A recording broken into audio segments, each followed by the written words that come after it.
बुढ़ाना विधानसभा seat का चुनावी इतिहास बताता है कि यहाँ कोई एक दल या एक जाति समीकरण स्थायी रूप से हावी नहीं रहा। परिसीमन के बाद अस्तित्वमय बुढ़ाना विधानसभा सीट पर वर्ष 2012 से 2022 तक हुए 3 विधानसभा चुनाव में मतदाताओं ने अलग अलग परिस्थितियों में अलग अलग राजनीतिक संदेश दिए हैं। यही कारण रहा है कि एक बार सपा, एक बार भाजपा और एक बार सपा रालोद गठबंधन के खाते में सीट गई। इन 3 विधानसभा चुनाव में एक पार्टी ऐसी भी रही जिसका प्रत्याशी हर बार तीसरे नंबर पर रहा। एक नेता ऐसा है जो तीनों चुनाव में एक ही पार्टी से प्रत्याशी रहा। वहीं 2 नेता ऐसे हैं जो 2 बार चुनावी रण में उतरे। कौन से वे 3 नेता हैं जो वर्ष 2012 से लेकर 2022 तक हुए 3 विधानसभा चुनाव में विधायक चुने गए? देखिए खोजी न्यूज की खास रिपोर्ट में आपके साथ हूं फिरोज अली। परिसीमन के बाद अस्तित्वमय बुढ़ाना विधानसभा सीट पर अभी तक 3 विधानसभा चुनाव हो चुके हैं। दिलचस्प बात यह है कि इन 3 विधानसभा चुनाव में केवल एक ही नेता ऐसा रहा जो लगातार एक पार्टी से 3 बार चुनावी मैदान में उतरा और एक बार जीतकर विधायक भी बना।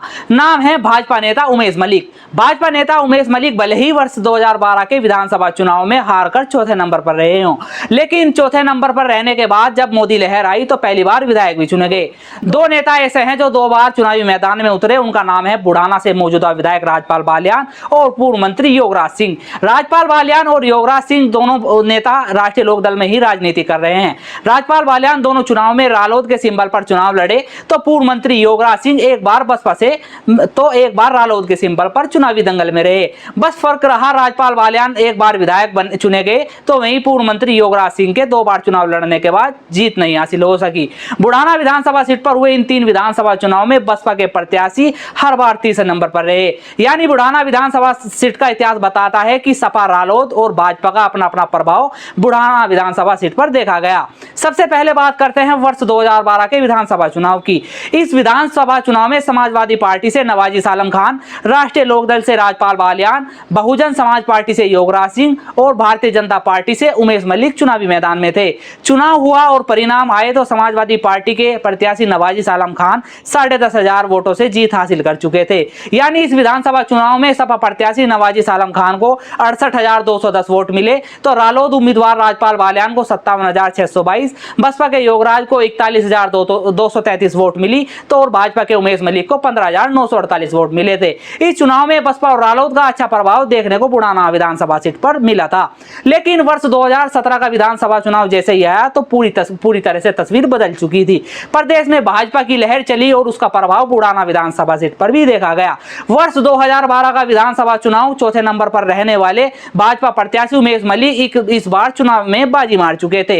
इस चुनाव में भाजपा प्रत्याशी उमेश मलिक को 57,781 वोट मिले, सपा प्रत्याशी प्रमोद त्यागी को 84,580 वोट मिले तो बसपा की साहिदा बेगम को 30,000 से अधिक वोट मिले। रालोद के योगराज को 23,732 वोट मिले तो बसपा से चुनाव लड़ने वाली साहिदा बेगम पूर्व सांसद कादिर राणा की पत्नी है जो तीसरे नंबर पर रही थी। वर्ष 2012 के विधानसभा चुनाव में बसपा उम्मीदवार के रूप में 41,000 से ज्यादा वोट हासिल करने वाले योगराज सिंह वर्ष 2017 के विधानसभा चुनाव में 23,000 से अधिक वोट हासिल कर गए। बताया गया कि प्रदेश में भाजपा की लहर होने की वजह से यह असर देखने को मिला था। इस विधानसभा चुनाव में भाजपा की जीत के बाद बुढ़ाना विधानसभा सीट पर भाजपा की पकड़ बन गई थी। फिर आया वर्ष 2022 का विधानसभा चुनाव। किसान आंदोलन और सपा रालोद गठबंधन ने पश्चिम यूपी की राजनीति में समीकरण बदल दिया था। सपा रालोद के गठबंधन प्रत्याशी यानी रालोद के सिंबल पर चुनाव लड़े राजपाल बालियान ने 1,30,000 से अधिक वोट हासिल की। भाजपा के उमेश मलिक को 27,000 से अधिक वोटों से हराया। इस चुनाव में भाजपा नेता उमेश मलिक ने वर्ष 2017 के विधानसभा चुनाव के मुकाबले करीब 5,000 से अधिक वोट हासिल किए थे। यानी इस चुनाव में भाजपा प्रत्याशी उमेश मलिक को 1,02,783 वोट मिले। बसपा प्रत्याशी अनीस अलवी को 10,397 वोट पाकर अनीस अलवी तीसरे नंबर पर रहे। यानी हर बार बसपा का वोट बैंक घटता हुआ नजर आया। बुढ़ाना विधानसभा सीट पर करीब 1,40,000 मुस्लिम हैं। मतदाता निर्णायक भूमिका निभाते हैं। इसके अलावा जाट, दलित और कश्यप समाज भी भारी संख्या में बुढ़ाना विधानसभा सीट पर है। सपा रालोद का गठबंधन हुआ तो वर्ष 2022 के विधानसभा चुनाव में राजपाल बालियान विधायक चुने गए।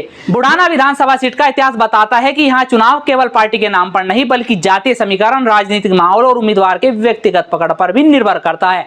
पिछले 3 विधानसभा चुनाव में मतदाताओं ने अलग अलग यहाँ पर राजनीतिक संदेश दिए हैं। भाजपा और रालोद का गठबंधन फिलहाल है, यानी एनडीए अपना एक प्रत्याशी मैदान में उतारेगी और सपा और बसपा अपना अपना प्रत्याशी मैदान में उतारेगी। पिछले 3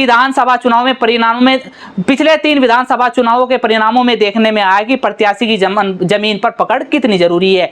अब देखने वाली बात यह रहेगी कि एनडीए से कौन प्रत्याशी होगा, बसपा किसे उम्मीदवार बनाएगी, समाजवादी पार्टी किसे अपना कैंडिडेट बनाएगी और अन्य पार्टी किसे उम्मीदवार बनाएगी। अब आप कमेंट करके बताइए एनडीए से कौन प्रत्याशी होना चाहिए और समाजवादी पार्टी से कौन उम्मीदवार होना चाहिए और अन्य पार्टी को किसे कैंडिडेट बनाना चाहिए। आप देख रहे थे खोज न्यूज और मैं आपके साथ हूं फिरोज अली।